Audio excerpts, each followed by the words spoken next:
Welcome back to Mark Reviews. It's time for another book review.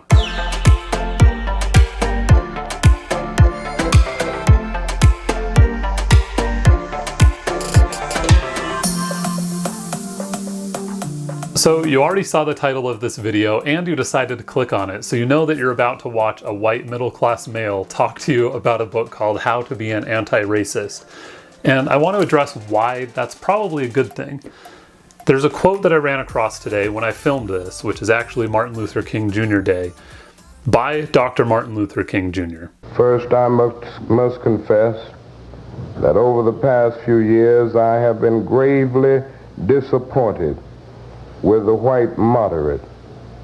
I have almost reached the regrettable conclusion that the Negro's great stumbling block in his stride toward freedom is not the white citizens' counselor or the Ku Klux Klaner, but the white moderate, who is more devoted to order than to justice, who prefers a negative peace, which is the absence of tension, to a positive peace, which is the presence of justice.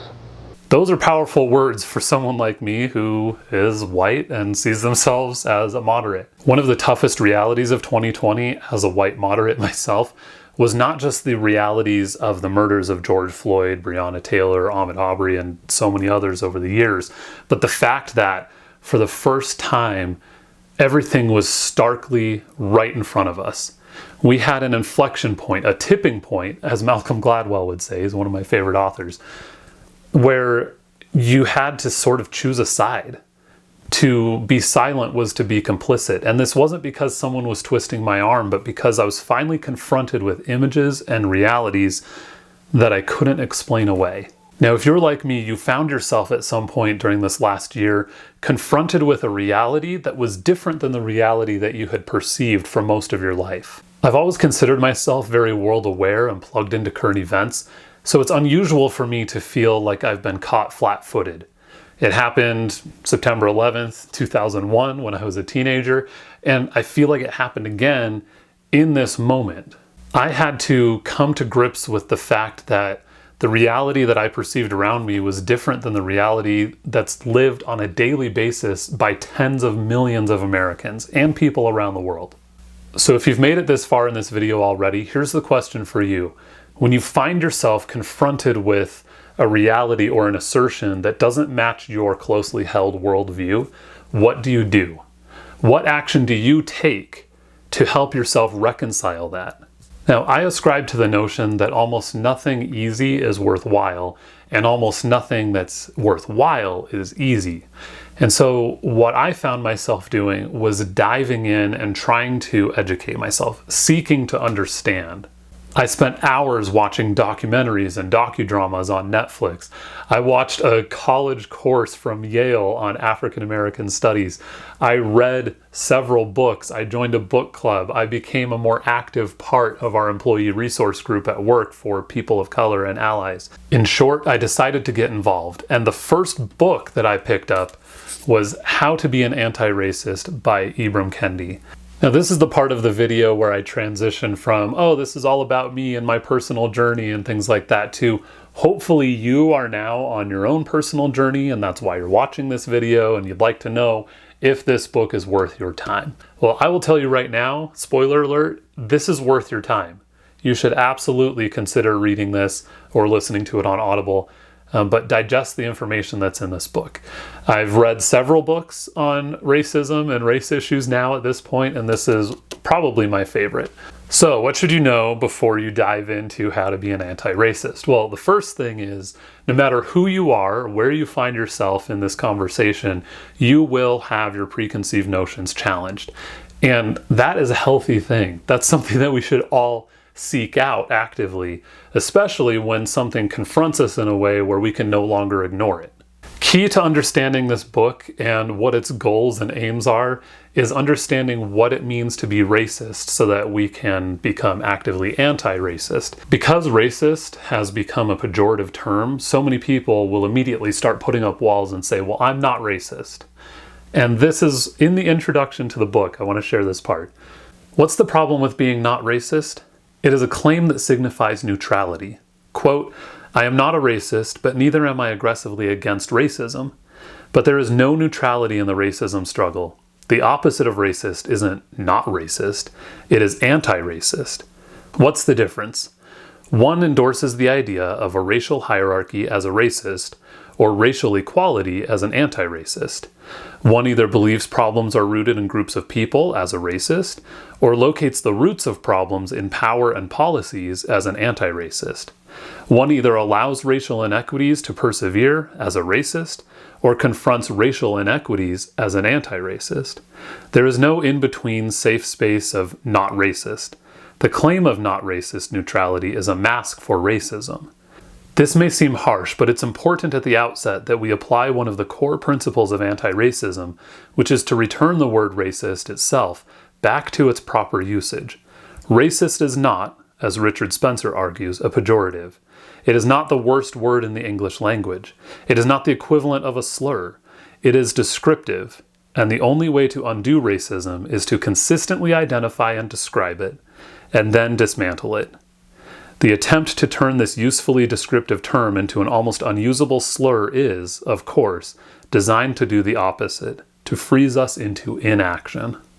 So that quote was helpful in illustrating sort of the premise of this book and the direction that it's headed, but I also thought it would be helpful to briefly touch on how things are structured in this book.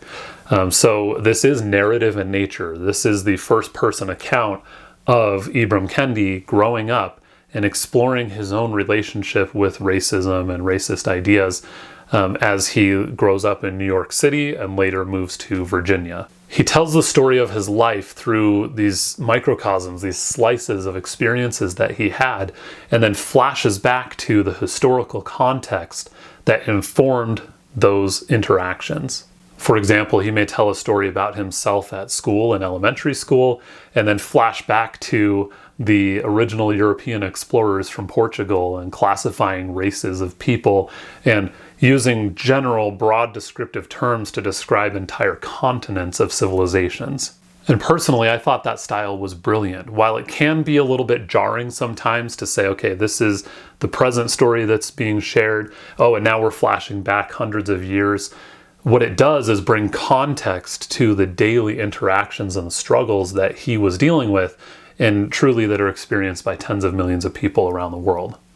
One thing to note is that in these personal experiences that he shares and relates in this story, there are instances of strong language or uncomfortable conversations and situations.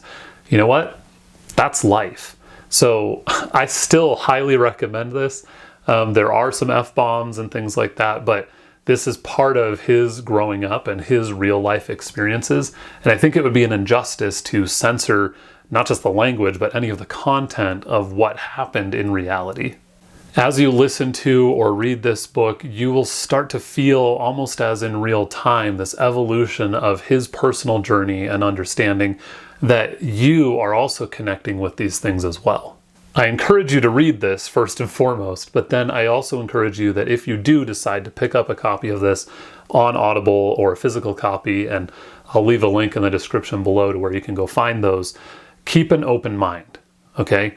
You're not going to immediately agree with everything that's outlined here, and that's okay. But this will challenge the way that you think about the world. It will challenge your worldview about the way that things are structured. And I think that's a healthy thing, to keep you reflecting on whether these things are right or wrong.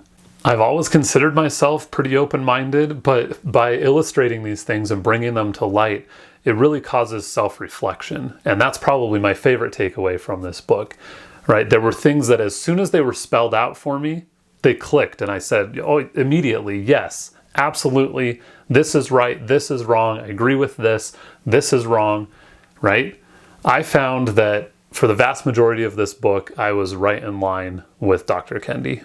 You will find your ideas challenged, you will find your worldview brought into question, and you may not agree with everything, but I suspect that most things are simply things that you have not thought about personally before. And when you give yourself a chance to digest these things and really reflect on them, you'll probably find that at face value, you agree with most of what he's outlining here, and it has just never been called out for you before.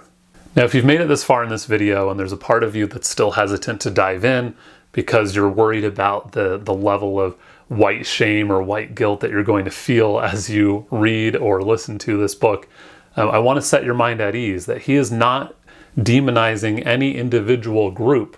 In fact, that's the opposite of what he is trying to do. And here's a passage that I will leave you with that I think will put your mind at ease a bit. But generalizing the behavior of racist white individuals to all white people is as perilous as generalizing the individual faults of people of color to entire races.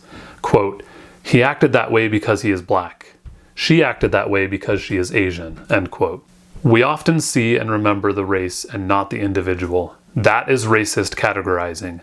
This stuffing of our experiences with individuals into color-marked racial closets. An anti-racist treats and remembers individuals as individuals. She acted that way, we should say, because she is racist.